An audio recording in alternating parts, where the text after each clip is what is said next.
speaking of people who are talking to the psychiatrist, Russell Wilson, he showed just how bad he was against the Cardinals.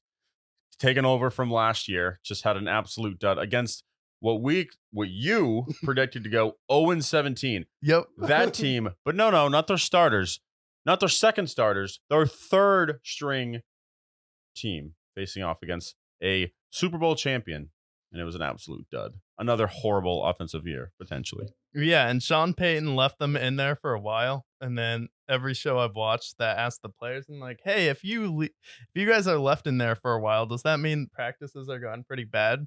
Because the thing with the Broncos is their defense is really good. Like, if Hmm. their offense is just slightly above average, they could win their division potentially Hmm. with how talented that defense is.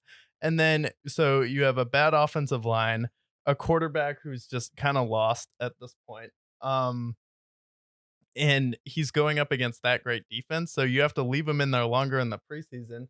But we can't see you get exposed versus the Cardinals in a No. preseason game where you can't move the ball. See, this is a game where, we talked about how much these preseason games don't matter, but there are certain games that weigh more than others. Like, for example, right? CJ Stroud didn't perform well, but it was against the Patriots. All right, let's see a few more games. But you're the Broncos. You have the worst contract in NFL history. You brought in a head coach who is not going to be the problem. If they suck, it's not his fault. You go up against the worst team projected in the NFL, who are projected to have the first and second overall pick this year, and you were horrible. You scored 15 points, and I know it's just the preseason, but I think that game, like you're talking about two teams, you're talking about what they're discussing in the locker room. Like the Broncos game was an absolute disaster, and it's just a preseason game, so they're not going to like lose sleep over it. But it's a game that you could lose sleep over. Yeah.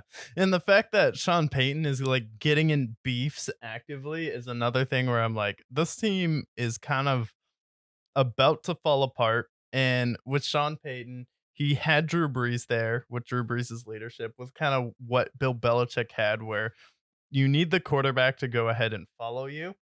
Russell Wilson isn't a guy I see as someone who's just blindly loyal, because if he's going to have issues with Pete Carroll towards the end of that run and Seattle, who's a pretty well run team, and we're seeing that now as they continue to progress. When Sean Payton comes in there, Garrett Wilson's trolling him for being super strict. He's taking shots at the old head coach there. The offense is struggling.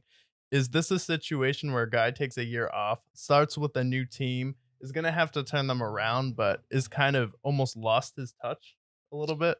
Yeah, it kind of reminds me of in baseball with Tony La Russa. Completely different circumstances, but in the sense that stepped away from baseball, came back with the White Sox, and just wasn't the same.